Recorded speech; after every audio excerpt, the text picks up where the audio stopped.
Hello friends, स्वागत है आपका हमारे YouTube channel PS study junction में। दोस्तों, आज हम लोग देखने वाले हैं हिंदी गद्य खंड का चौथा चैप्टर, जिसका नाम है नाखून क्यों बढ़ते हैं। दोस्तों, यह एक प्रकार ललित निबंध है जिसके लेखक हजारी प्रसाद द्विवेदी जी हैं। इनका जन्म 1907 ईस्वी में बलिया उत्तर प्रदेश में हुआ था तथा मृत्यु 1979 ईस्वी में दिल्ली में हुई थी। अगर आप हमारे चैनल पर नए आए हैं तो हमारे चैनल को सब्सक्राइब करके बगल के बेल आइकन को ऑल पर सेलेक्ट कर दें, ताकि हमारे द्वारा अपलोड की गई वीडियो का नोटिफिकेशन सबसे पहले आपको मिलता रहे। तो चलिए हम लोग अपना ऑब्जेक्टिव स्टार्ट करते हैं। आज का पहला ऑब्जेक्टिव है हमारा, नाखून का इतिहास किस पुस्तक में मिलता है। तो ऑप्शन ए है कामसूत्र में, बी मेघदूत में, सी महाभाष्य में, या डी इनमें से कोई नहीं। तो एक का सही आंसर हो जाएगा ऑप्शन नंबर ए कामसूत्र में। ऑप्शन नंबर ए सही हो जाएगा। अगला प्रश्न, प्रश्न नंबर 2, हजारी प्रसाद द्विवेदी ने डी.लिट की उपाधि किस विश्वविद्यालय से प्राप्त की। तो ऑप्शन ए है मगध विश्वविद्यालय से, बी लखनऊ विश्वविद्यालय से, सी चंडीगढ़ विश्वविद्यालय से, या डी काशी हिंदू विश्वविद्यालय से। तो 2 का सही आंसर हो जाएगा ऑप्शन नंबर बी लखनऊ विश्वविद्यालय से। ऑप्शन नंबर बी सही आंसर हो जाएगा। अगला प्रश्न, प्रश्न नंबर 3 नंबर प्रश्न है, कहानी में चंद्रकार, त्रिकोण, दंतुल, वर्तुलाकार आकृतियों का संबंध मानव के किस अंग से है। तो ऑप्शन ए है नख से, बी मुख से, सी नाक से, या डी आँख से। तो 3 का सही आंसर हो जाएगा ऑप्शन नंबर ए नख से, यानी नाखून से। ये सभी बातें नाखून को कहा गया है, इन सभी आकृतियों का नाखून है। ऑप्शन नंबर ए सही आंसर हो जाएगा। अगला प्रश्न, प्रश्न नंबर 4 नंबर प्रश्न है, अलकतक का अर्थ है। तो ऑप्शन ए है तेल, बी आलता, सी हल्दी, या डी साबुन। तो 4 का सही आंसर हो जाएगा ऑप्शन नंबर बी आलता। ऑप्शन नंबर बी सही आंसर हो जाएगा। अगला प्रश्न, प्रश्न नंबर 5 नंबर प्रश्न है, द्विवेदी जी को साहित्य अकादमी पुरस्कार किस रचना पर मिला था। तो ऑप्शन ए है अशोक के फूल पर, बी आलोक पर्व पर, सी अनाम दास का पोथा पर, या डी कल्पलता पर। तो 5 का सही आंसर हो जाएगा ऑप्शन नंबर बी आलोक पर्व पर। ऑप्शन नंबर बी सही आंसर हो जाएगा। अगला प्रश्न, प्रश्न नंबर 6 नंबर प्रश्न है, प्राचीन मानव का प्रमुख अस्त्र शस्त्र था। तो ऑप्शन ए है दांत, बी नाखून, सी पैर, या डी पत्थर के औजार। तो 6 का सही आंसर हो जाएगा ऑप्शन नंबर बी नाखून। ऑप्शन नंबर बी सही आंसर हो जाएगा। अगला प्रश्न, प्रश्न नंबर 7 नंबर प्रश्न है, आर्यों के पास था। तो ऑप्शन ए है लोहे का अस्त्र, बी घोड़े, सी मिट्टी का घर, या डी इनमें से सभी। तो आर्यों के पास ये सभी चीज़ें थी। ऑप्शन नंबर डी इसका सही आंसर हो जाएगा। ऑप्शन नंबर डी सही आंसर हो जाएगा। अगला प्रश्न, प्रश्न नंबर 8 नंबर प्रश्न है, सब पुराने अच्छे नहीं होते और सब नए खराब नहीं होते हैं, ऐसा किसने कहा। तो ऑप्शन ए है पतंजलि ने, बी कालिदास ने, सी वात्स्यायन ने, या डी कबीर ने। तो 8 का सही आंसर हो जाएगा ऑप्शन नंबर बी कालिदास ने। ऑप्शन नंबर बी सही आंसर हो जाएगा। अगला प्रश्न देखते हैं, प्रश्न नंबर 9 नंबर प्रश्न है, नखतर मनुष्य आज किस पर भरोसा कर रहा है। तो ऑप्शन ए है बंदूक पर, बी लाठी पर, सी एटम बम पर, और डी लोहे के विभिन्न हथियारों पर। तो 9 का सही आंसर हो जाएगा option number C atom bomb पर। ऑप्शन नंबर सी सही आंसर हो जाएगा।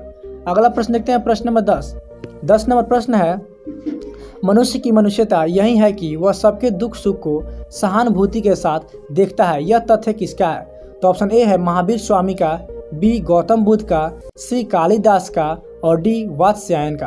तो 10 का सही आंसर हो जाएगा option number B Gautam Buddha का। ऑप्शन नंबर बी सही आंसर हो जाएगा।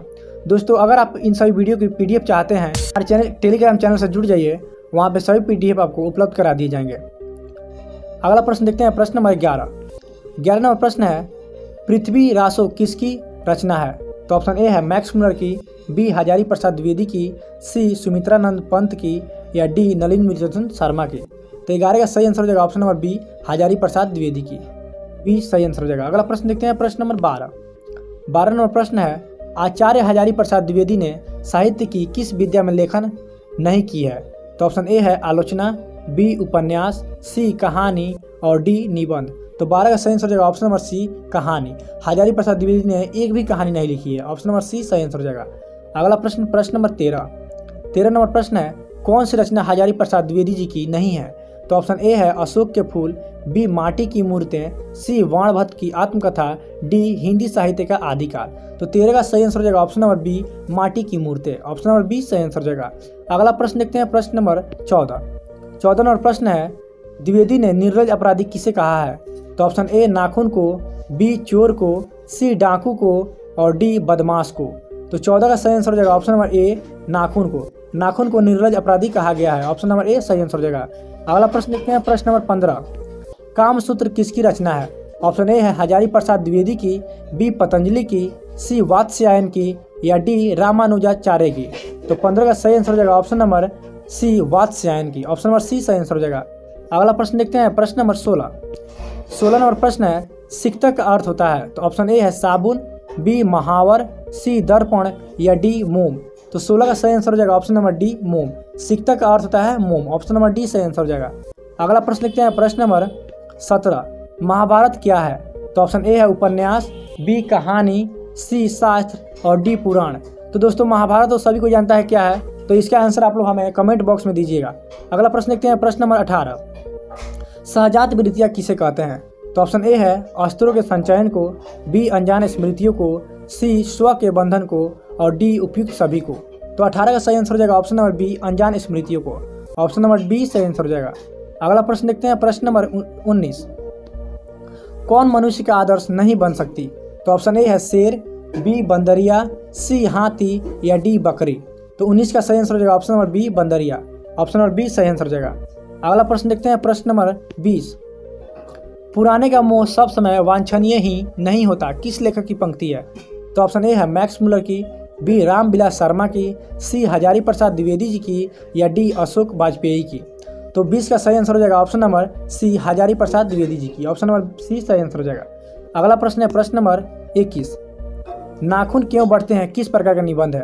तो ऑप्शन ए है ललित निबंध, बी भावात्मक निबंध, सी विवेचनात्मक निबंध और डी विवरणात्मक निबंध। तो 21 का सही आंसर हो जाएगा ऑप्शन नंबर ए ललित निबंध। ऑप्शन नंबर ए सही आंसर हो जाएगा। अगला प्रश्न देखते हैं, प्रश्न नंबर 22। दधीची की हड्डी से क्या बना था?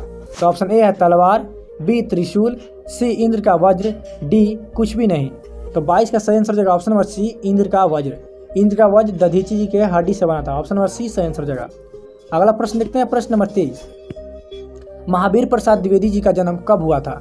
तो ऑप्शन ए है 1905 ईस्वी में, बी 1907 ईस्वी में, सी 1909 ईस्वी में और डी 1911 ईस्वी में। तो दोस्तों जब हजारी प्रसाद द्विवेदी जी का जन्म हुआ था उसी समय महावीर प्रसाद द्विवेदी जी का जन्म हुआ था।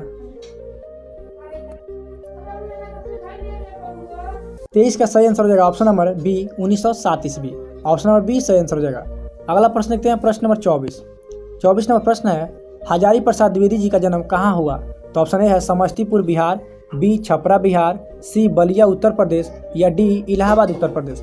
तो 25 का सही आंसर हो जाएगा ऑप्शन नंबर सी बलिया उत्तर प्रदेश। ऑप्शन नंबर सी सही आंसर हो जाएगा। तो दोस्तों आशा करता हूँ ये वीडियो आप लोगों को पसंद आया है। अगर ये वीडियो आप लोगों को पसंद आया तो प्लीज़ वीडियो को लाइक करके हमारे चैनल को सब्सक्राइब कर दें। साथ ही साथ बगल के बेल आइकन को ऑल पर सेलेक्ट कर लें ताकि हमारे द्वारा आप लोग की वीडियो सबसे पहले आप तक पहुँचे। तो दोस्तों आज के लिए हम लोग इतना ही करते हैं, तब तक के लिए धन्यवाद।